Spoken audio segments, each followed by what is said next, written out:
Hey there, Rush fans. This is Mark Benetti alongside you for your latest edition of Behind the Bench, presented by Assurance Solutions. This week, I'm joined by two very special guests that helped kick off the inaugural episode of the program just a year ago. To my right, the associate coach of the Rapid City Rush, Mark DeSantis, and to my left, the head coach and the general manager of the Rapid City Rush, Joe Ferris. Gentlemen, thank you so much for joining us. Happy New Year to both of you. Coach, I'll go ahead and start off with you.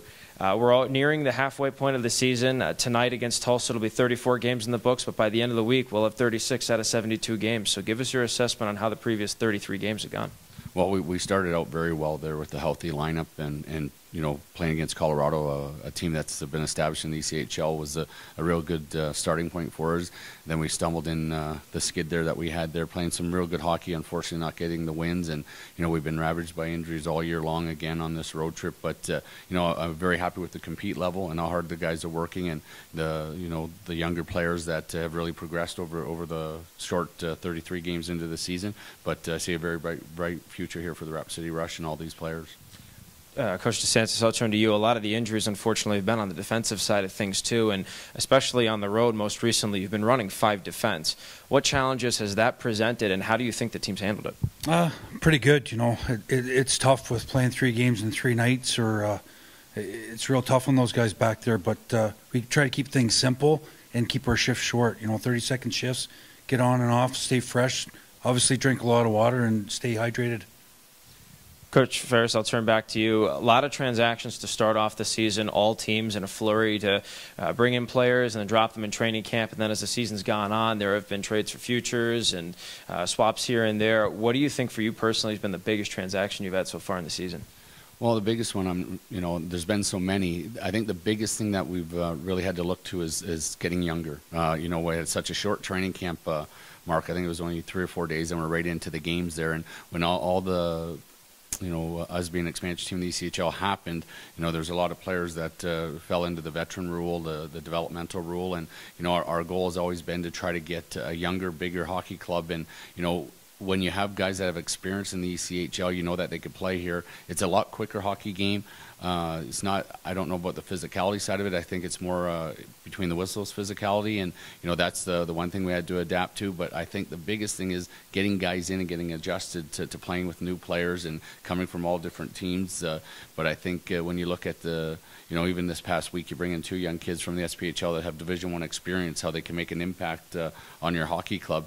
It's not a scenario where you're looking for a guy that's got 7 or 8 years pro hockey experience that's going to be the guy to make an impact. The game has changed so much here, and especially over the last 6 to 8 months with our hockey club, that anybody can come in here and get the job done, and that's the way we're going. Obviously, we're working real hard on getting an affiliation for next season, and we know that it's going to be a lot of younger, bigger hockey players, and you know, you got to go with that, because it's no different than American Hockey League level or National Hockey League level. You're looking at all these young guys that are making immediate impacts on their hockey club and how important it is, and we're doing the same thing.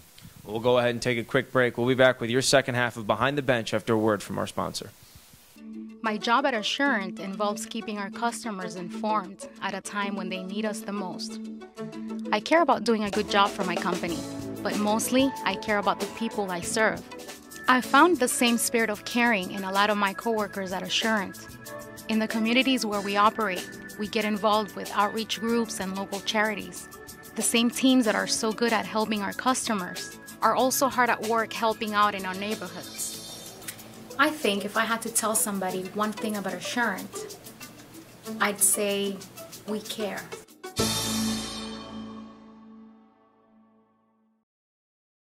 And we're back with your second half of Behind the Bench, presented by Assurance Solutions. Coach DeSantis, I'll turn back to you. You've had a big hand in the power play unit this year, which has drastically improved. When you look at the final power play tally from last year, it was roughly about 13%. Now we're going almost 20 at 18.6, I believe. What has led to the sudden burst in the man advantage with your hand in it? You know, I just think it's basic things. It's just shooting the puck. And, you know, when we get set up in the zone real early, it's getting pucks to the net and getting bodies to the net, and it creates chances. It gets the PK guys running around a little bit, and then it opens up the options for our guys. So we got some pretty skilled guys up front there, but it all starts at the back end there with guys shooting the puck. And, you know, a big help with that is Danny Tetro bringing a guy in with his experience from a championship team. You know, he's a quarterback back there, and he makes things go. Coach, I'll turn right back to you. We just had the New Year go around. You have one New Year's resolution for this Rapid City Rush Hockey Club. Well, the number one resolution for us is to stay healthy. Stay healthy in the new year here. We've got, I think, 39 games left starting today here, and it'd be great. We still haven't got all the reports off the road trip on the guys that were injured, but if we can stay healthy, I think with the personnel that we have in this locker room, Mark, we can do some damage. And we know that starting tonight, we're 7 points out of a playoff spot with 2 games in hand. How important this week is going to be for this club here, but there's still so many points sitting on the table there. If this team stays healthy and plays the right way, we can do some damage. Last question. Coach DeSantis, same thing for you. Do you have one New Year's resolution for this club? Well, I think it's, consistency. We've made some changes where Joe mentioned that we've got a little bit younger. With that, it's finding some consistency. But, we're in every game that we play, and our work ethic's been really good of late. So we've got to keep that going and just keep that consistency. Thank you so much for joining us this week, gentlemen. Happy New Year once again to both of you, and I'm looking forward to a great second half of the regular season. This has been your latest edition of Behind the Bench presented by Assurance Solutions. Don't forget to submit your questions for your favorite Rush players when they come back to the set next week.